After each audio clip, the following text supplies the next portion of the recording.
네가 가라, 하와이.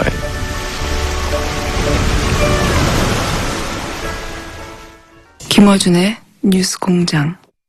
자, 이 코너명 계속해서 문자로 오고 있습니다. 그중에서 지난주에는 박지원의 꿀렁꿀렁 임시로 1위 하고 있었는데 꿀렁꿀렁이 좋은 것 같아. 더 좋은 게 나왔습니다. 그래요? 예, 지난주에 나온 코너명 중에 적과의 빡침. 적과의 동침. 동침이 아니라 적과의 빡침. 국민의당 박지원 전 대표 나오셨습니다. 안녕하십니까? 안녕하세요, 박지원입니다. 예. 이제 적과의 동침이라는 그 있지 않습니까? 그거를 이제 적과의 빡침. 오늘은 예. 포항 지진, 예. 또 여진으로 포항 시민들이 굉장히 불안해하고 또 피해가 있고 수능생들이 일주일간 연기당하고 또 무슨 국회의원들 걸린 사람들이 많아요. 예. 예. 뭐 또 이명박 대통령은 나갈 때는 뭐 개선장군 올림픽 참가로 가더니 올림픽 참가. 들어올 때는 예. 검찰청사 앞에 가서 기념사진 촬영할 준비해오고도 팩 주고 가고 좀 기분이 그러네요. 들어올 때는 왜 아무 말도 안 했을까요? 그러니까 검찰청 가서 이제 사진 찍을 준비하니까는 기분이 나빴겠죠. 수능을 연기한 결정 자체는 어떻게 보십니까? 저는 아주 잘했다고 봐요. 그렇죠. 예.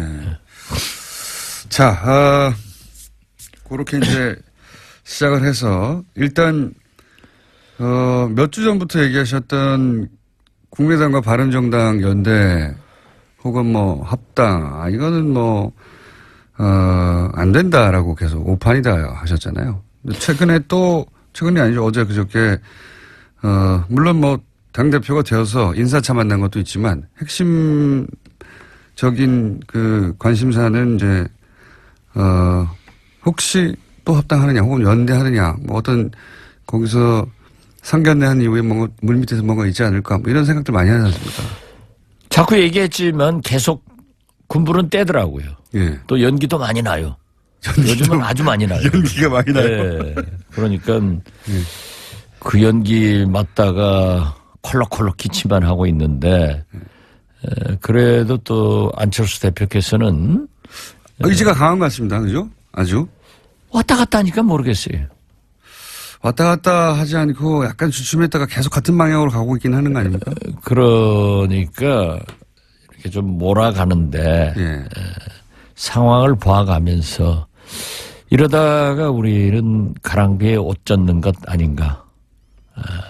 가랑비에 내려가지고 예. 모르는 사이에 옷 젖으면은 스르르륵 되는 겁니다. 예. 그런데 꼭 그렇게 되지는 않을 거예요. 국민일보든가요. 그 조사, 전수조사라고 하며 기사화된 걸 보니까 당내 5분 정도는 합당을 찬성한다고 나왔던데요. 그리고 물론 뭐 반대하는 의견들이 더 많습니다만은 5분 정도는 찬성하는 것으로. 뭐 40명 중에서 예. 5분이야. 그럴 수도 있겠죠. 그렇지만은 제가 볼 때는 통합이라고 하는 것은 40대 20을 생각했고 예. 지금 또 연대는 그 10명 숫자를 가지고 예.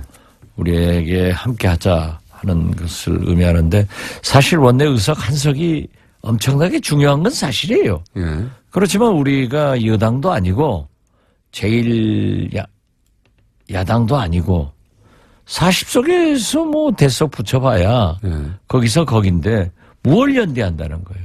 우리가 연대해서 무엇을 이끌고 갈 수가 없거든요.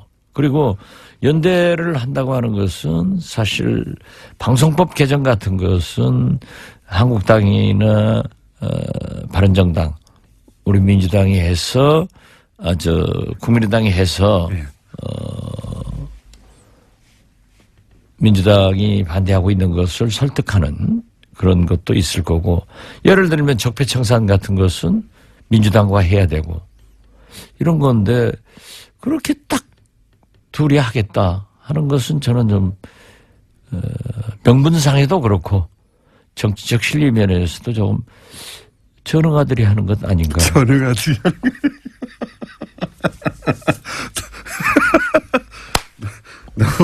너무 센 발언을 하셨는데. 그렇잖아요. 전문가들이 하는 거 정치는 명분과 실리가 있어야 되는데 예. 뭐가 있어요?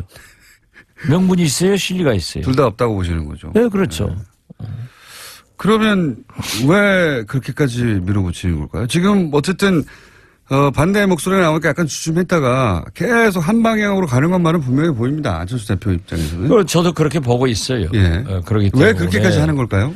저하고는 요즘 일체 예. 며칠간 대화가 없고 아, 그래요? 심지어 그 밑에 측근들도 전혀 연락이 없던데. 대표님은 다른 정당에 있는 분들하고도 다 통화하시잖아요. 근데 같은 당의 대표하고 지금 약간 멀어지셨어요. 그래도 우리 당 대표하고 통화를 제일 많이 했는데 요즘 안 해요.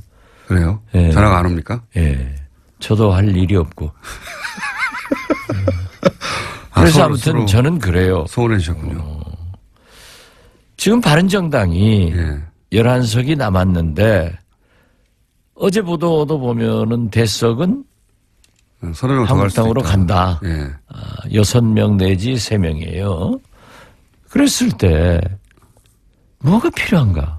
한 7, 8. 이르 선호가 있는데 예. 그럴 바에는 차라리 이 적폐청산 같은 것에 좀 강하게 드라이브를 하고 사실 유승민 대표가 MB는 특별히 아직 나타난 게 없다 하는 두둔하는 발언을 보고 깜짝 놀랐어요.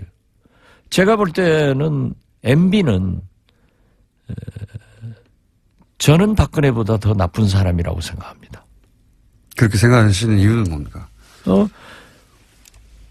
박근혜 대통령은 최순실이라는 요물을 만나가지고 농단당했는데 예. 어떤 의미에서 보면은 그분의 성장 배경이나 예. 생활 이런 것으로 보아서 좀 사람 잘못 만나서 속았구나 하는 일말의 동정도 있는데 MB는 모든 걸 같이 하면서 심지어 이거 보십시오. 본인이 주도했다? 제일 중요한 것은 우리나라가 군이 정치에 개입해가지고 박정희 대통령 때부터 수십 년간 군사 독재를 하던 것을 YS 대통령께서 하나이를 척결하면서 처음으로 군이 정치에 개입하지 않아서 얼마나 존경을 받았습니까? 그런데 그 군을 갖다가 정치에 개입시킨 이건 진짜 천인공노할 일이고 역사를 얼마나 후퇴시킨 대통령이에요. 그런가 하면은 갖가지 비리, 의혹. 예. 예, 뭐 댓글 많잖아요. 이런 걸 보면은 나는 좀 간교한 분이다. 그리고 거기다 저한테까지만 하더라도 저축은행 없는 거 씌워가지고 미우니까 제가 자꾸 MB 조지니까 감옥 놀려고 했단 말이에요. 그런데 어제 참 재밌는 기사를 봤어요. 오문철이라고 예. 저축은행 저라에게 3천만 원 줬다는. 예. 그래서 저는 무죄가 됐지만은 예. 이 세금 제일 많이 안 낸 사람 리스트 1번으로 올라갔더라고요. 전두환 대통령 기록을 깼어요. 지방세 체납왕. 예. 예. 혹시 지방세 체납 한 거 있어요? 뭐 한두 달 하는 게 있을 수도 있죠. 기록 찾아보면 있겠죠. 예. 근데 뭐 그럼 우리 공장장도 거기 올라가야겠네. 저는 그런 게 없으니까 예. 정확한 이름을 알 필요가 없어요. 104억 체납했다고. 예.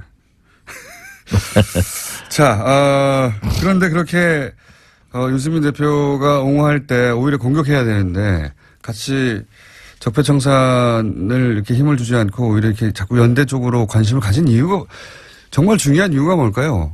반대하는 분들 더 많지 않습니까? 당내에도. 글쎄요, 그런 것은 아직 뭐 저는 이런 것 아닌가 하고 생각하지만은 우리가 오는 21일 끝장 토론을 하기로 했으니까 거기에서 모든 것을 얘기해야지 또 여기 이 불법 방송에서 얘기하면은 합법 발언도 의심되기 때문에 이런 거 아닙니까? 혹시 제가 보기에는 이런 걸까라고 생각되는 게 뭐냐면 당내 반대가 있다는 건 명백한 것이고요. 이미 많은 의원들 뭐 대표님 포함하여 많은 의원들이 이거 안 된다. 정체성도 다르고 실익도 없고 명분도 없다는 얘기를 많이 하셨는데 그러면 나갈 테면 나가라. 그렇게. 나갈 테면 나가라. 그렇다고 해서 딱히 나갈 것도 없지 않느냐는 자신감 하나.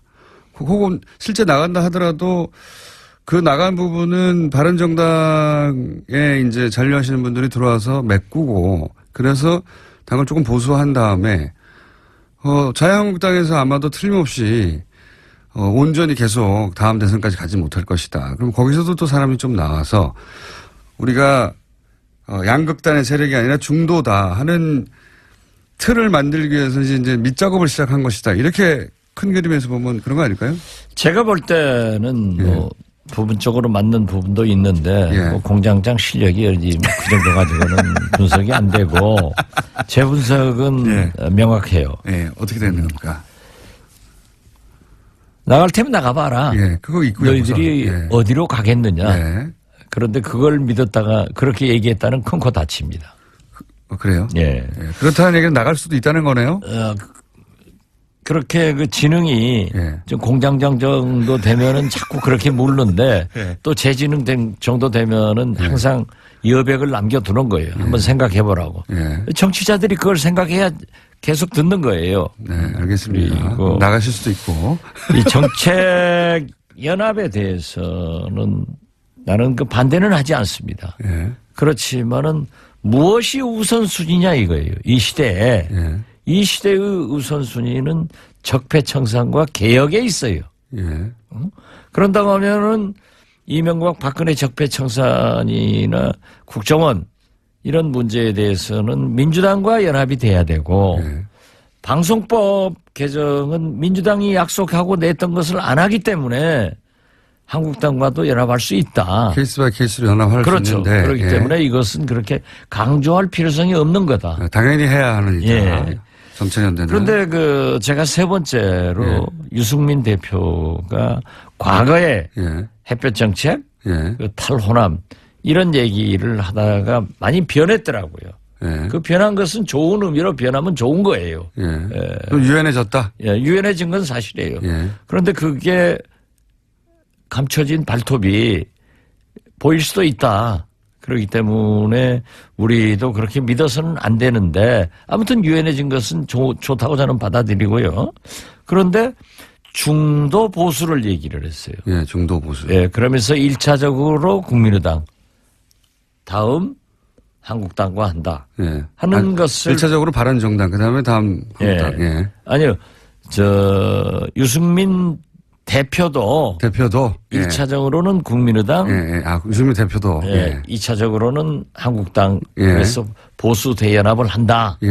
여기에 이명박 대통령도 외국으로 나가면서 통합하라라고. 통합하라. 이런 걸 보면은 일련의 보수 대연합의 한 방법으로 우리 국민의당이 끌려 들어가지 않느냐. 그런 우려가 있죠. 그런데 그러니까 현재 우리 국민의당 의원들한테 너희 나갈 데가 있느냐. 나가려면 나가봐라. 이러지만은 우리는 우리의 정체성을 이렇게 짓밟고 간다고 하면은 나갈 데가 있어요. 나갈 데가 있습니까? 정의당으로 가십니까 혹시? 아니 우리끼리 하는 거지 뭐. 우리끼리 하는 거지. 그래서 나는 괜히 이러한 일을 했다가 무엇이 국민을 위해서 좋은 일이냐 이거예요. 그리고 앞으로 내년 지방선거도 있지만은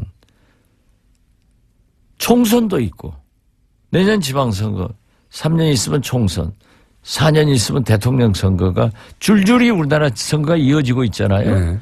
이런 때 보수 대연합으로 다시 뭉쳐진다고 하면은 또 진보 개혁 세력들은 분열된다고 하면은 4년 후 대통령 선거에 또 다른 박근혜가 당선 안 된다고 누가 봐요.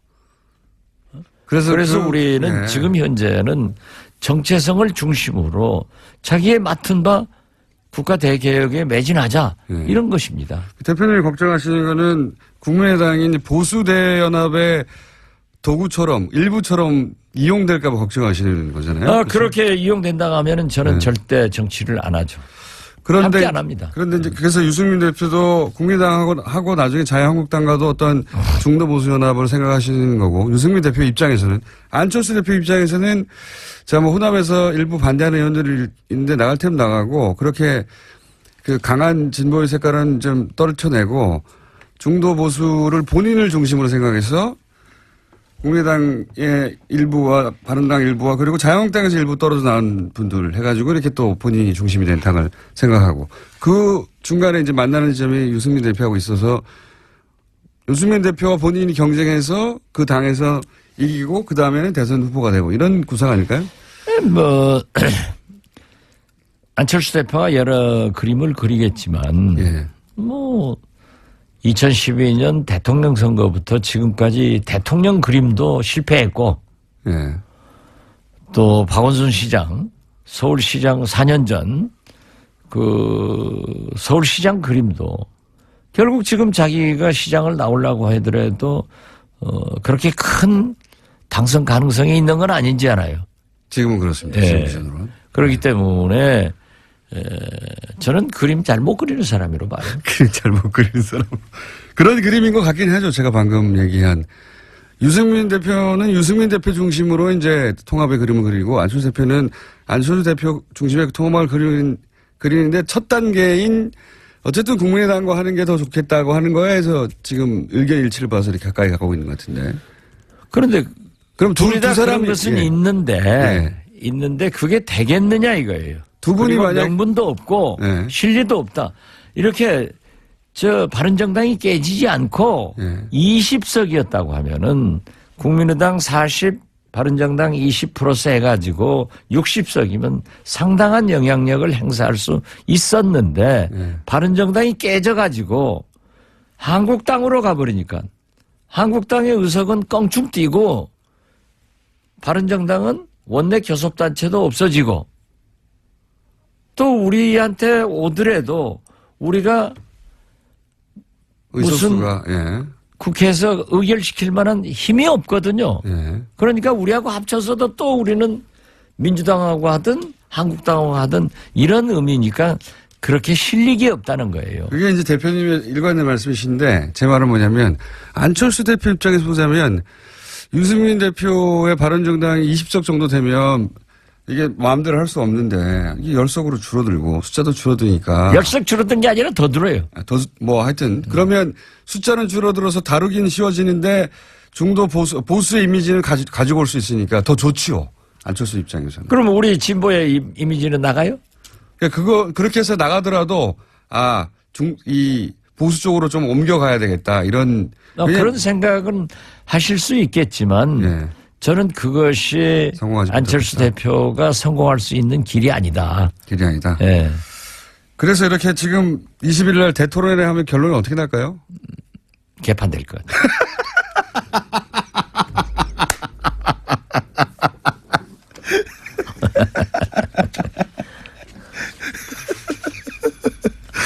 아니 그게 지금 현재 예.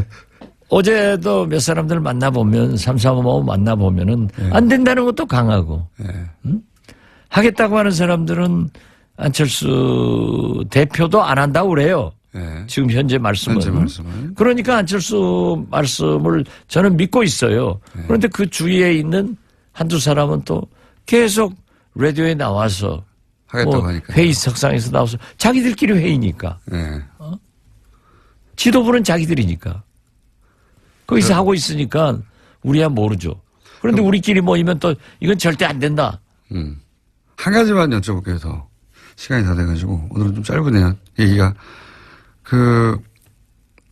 아까 나가라고 하는데 어디 나갈 데가 있겠느냐 하고 이렇게 밀어붙인다고 하셨는데 그럴 경우에 나갈 데가 있어요. 우리끼리 하지 뭐 하셨잖아요. 네. 그럼 정말로 예를 들어서 호남 의원들 혹은 뭐 이런 통합은 동의하지 못하겠다고 하는 의원들 한 10분이나 한 20분 정도 이렇게 나와가지고 다시. 왜 10분을 얘기해요? 훨씬 많은데. 그래요? 우리를 한국당 정도, 바른정당 정도 취급하려고 그래요? 20명 정도. 우리도 원내교섭단체가 돼야 할 수 있죠. 20명 이상의 원내교섭단체를 만들 수도 있다. 별도로. 그런 작전을 지금 짜고 계신 눈빛이 반짝반짝 하시는데. 이건 지금 라디오니까 눈빛 안 나가요. 아, 그런, 물론 꼭 그렇게 한다는 게 아니라. 것이 아니라. 네, 꼭 그렇게 한다는 게 아니라. 그러한 방법도 모색할 수가 있다. 그렇게 계속 밀어붙이면. 네. 네. 작전 있으시군요. 진전도 돼요. 아, 그래요? 네. 그런 이야기가 진전되고 있다. 이렇게 하느니 차라리 우리끼리 나와가지고 원내교섭 딱 해가지고 하자. 예. 어정쩡하게 이게 뭐냐. 이런 진전도 있다. 중요한 비밀을 말씀해 주셨습니다. 비밀이 아니라 실제지 뭐. 알겠습니다. 자, 적과의 빡침. 오늘 여기까지 하겠습니다. 국민의당 박지원 전 대표였습니다. 감사합니다. 예, 감사합니다. 어제 포항에서 5.4 지진이 발생했죠. 많은 분들이 궁금한 것이 추가 지진은 없는지 원인은 무엇인지 하는 것일 텐데 저희가 1년 2개월 전에 이분과 인터뷰를 한번 한 적이 있습니다. 일본 도쿄대 해양연구소의 박진호 교수님 전화 연결하겠습니다. 안녕하세요, 교수님. 안녕하세요. 네, 오랜만입니다, 교수님. 예, 오래간만입니다. 예. 네, 그때 무슨 말씀을 하셨냐면은 이제 우리나라도 해양 지진, 해일 이런 위험성이 없다고 할 수 없다. 그런 말씀 하셨지 않습니까? 예. 예. 예. 연결해서 저희가 오늘 좀 여쭤보고 싶은 게 우선 첫 번째는 일본의 동일본 대지진이 2011년이었던가요? 그때 있었죠? 예, 맞습니다. 네. 예. 그때 지진과 경주 지진 혹은 지금 포항 지진과 상관관계가 있습니까? 지금까지 봤을 때, 네. 작년 경주진도 그렇고, 어제 지진도 그렇고, 예. 역시 2011년에 발생했던 규모 9.0의 동일본 대지진의 영향으로, 예. 아시아 전역에서 지진을 일으키는 에너지, 활성단층에 축적된 음력의 불균형 때문에, 예. 양산단층을 비롯한 주변의 파생단층의 활성도가 증가한 것이, 작년 경주지진, 그리고 어제 포항 지진의 원인이라고 생각되고 있습니다. 일본 대지진이 크게 판을 한번 흔들어가지고 주변의 그렇죠. 지층에서 이제 불안정한 부분들이 이제 더 활성화됐다 이런 거네요, 한마디로. 예. 예, 맞습니다. 예. 상관이 그렇게 보고 있다. 있습니다. 자, 그러면 일본 대지진 정말 엄청난 규모였는데 9.0 뭐 숫자만 들어도 지난번 경주 지진 때 그런 말씀하셨지 않습니까? 앞으로 이게 끝이 아니고 예. 지진이 더 올 수도 있고 또 해일도 올 수도 있고 이런 거에 대한 연구와 대비가 있어야 한다고 말씀을 하셨는데 그럼 그런 말씀대로 하자면 지금 포항 지진이 끝이 아니라 한반도에서 지진이 앞으로도 지속적으로 더 올 수도 있겠네요. 그죠? 사실 이제 작년에도 인터뷰에서 말씀드린 것처럼 양산단층대의 북동쪽 혹은 남서쪽에 있는 연장선에서 앞으로 지진이 일어날 수 있다라고 말씀을 드린 적이 있는데 그대로 됐습니다. 이번에 보니까 작년에 일어났던 경주 지진보다도 북동쪽 연장선에서 이번 지진이 발생했고요. 예. 그래서 앞으로 이제 양산단층이 약 길이가 한 130km 이상 된다고 하는데 예. 그런 전반적인 양산단층대에 다른 단층대에서도 또 다른 지진이 일어날 수 있는 그리고 바다 쪽도 마찬가지고 그런 가능성이 충분히 있다고 생각되고 있습니다. 그러니까요. 저희가 이제 다시 1년 2개월 만에 오신 이유가 작년에 하셨던 말씀대로 되어가고 있어서. 근데 이제 그 중에 작년에 하셨던 말씀 중에 제가 제일 기억이 나는 게, 해일 같은 거, 그러니까 해저면에서 지진이 발생해서 해일 같은 거 있을 수 있다. 예. 그런 무서운 말씀을 하셨어요. 그것도 역시 여전히 그런 가능성도 염두에 두고 계십니까? 예, 맞습니다. 사실 작년 경주 지진하고 어제 포항 지진의 관계를 보면 예. 지진이 양산 단층 대를 따라서 남서쪽에서 북동쪽으로 이동하는 그런 모습을 보이고 있다는 것이 대단히 흥미로운 사실인데요. 예. 만약 그렇다면 이 상태가 그대로 된다고 한다면 이 추이가 유지된다고 한다면 앞으로 양산 단층의 동해 바다 쪽 연장선 저희는 이제 그 지역을 울릉분지라고 부르는데 그 울릉분지의 대륙 사면을 따라서 향후에 이번 포항 지진과 유사한 지진이 발생할 수 있고요. 그리고 만약에 울릉분지의 대륙 사면, 즉 해저면이 붕괴할 경우에 그 해저 산사태가 발생할 수 있고 그런 대규모 해저 산사태는 바로 쓰나미를 일으킬 수 있는. 그래서 어쩌면 그런 쓰나미가 우리나라 동해안에 위치한 원전에 위협을 가할 수 있는 그런 잠재 요인으로도 생각하고 있습니다. 아, 그게 가장 무서운 시나리오인데요. 예, 그러니까 지금 지진이 이렇게 일어나는 방향성을 봤을 때 북동쪽으로 가고 있고, 그러면 동해안 예. 쪽 울릉도 근처에 대륙섬이라고 하셨습니까? 예. 울릉 분지라고요. 울릉 포항 분지. 앞바다입니다, 바로. 그거 쪽에. 울릉도로 거기가 포항 앞바다군요. 그러면 예. 연장선판이 예. 그쪽 지역에서 해일이 만약에 정말 그런 일이 있어서는 안 되겠지만 있으면 원전의 안전에 대해서 걱정해야 되겠군요, 실제로. 실제로 걱정을 하고 경계를 해야 할 걸로 알고 있습니다. 굉장히 무서운 시나리오인데, 그러면 물론 그런 일이 있으면 안 되겠지만 사실은 뭐 정부가 하는 일이라는 게 그게 퍼센티지가 뭐 1%만 돼도 0.1%만 돼도 그런 거 대비해야 되는 거 아니겠습니까? 네, 맞습니다. 네, 이럴 위험성에 대비하기 위해서는 뭘 어떻게 해야 됩니까? 그 역시 우리나라 일본도 마찬가지지만 그 지진의 발생에 대해서는 이제 아주 작은 가능성이라 할지라도 아주 보수적으로 최대한 그렇죠. 맞습니다. 준비를 해야 되는데, 역시 작년도 그렇고 올해도 보니까 역시 지진 쓰나미 연구를 위한 그 인력 양성이 시급할 것 같고요. 네. 그다음에 지진을 조사할 수 있는, 즉 육상 지진뿐만 아니라 바다에서 일어날 수 있는 지진도 포함해서 예. 그런 지진을 조사할 수 있는 관측 인프라를 조속히 구축하는 것이 시급하다고 생각합니다. 그렇군요. 그 분야는 일본이 뭐 가장 앞서가는 분야인데, 예. 교수님이 도움을 많이 주셔야 될 것 같습니다. 사실 일본도 그 지진이나 또 이런 문제에 대해서는 일본만큼 대비가 철저한 나라도 없었는데, 이 쓰나미 한 번에 원전이 사고가 났지 않습니까? 그렇죠. 예. 그것까지는 일본도 예측하지 못했던 거죠. 그 정도 강도는. 물론이죠. 예. 철저하게 대비한다고 했는데, 그러니까 그런 교훈도 있으니 지금 이 일본 사례를 연구하기도 하고 이 쓰나미에 대해서 연구하기도 하고 어떻게 대비해야 되는지 인력도 양성하고 시설도 확충하고 해야 된다 이거죠. 예, 맞습니다. 더 큰 지진, 그러니까 지금은 이제 동해안 쪽에서의 쓰나미 가능성에 대해서 가능성이 아주 낮아도 대비해야 한다는 말씀이시고, 육지에서도 더 큰 지진이 가능할 수 있습니까?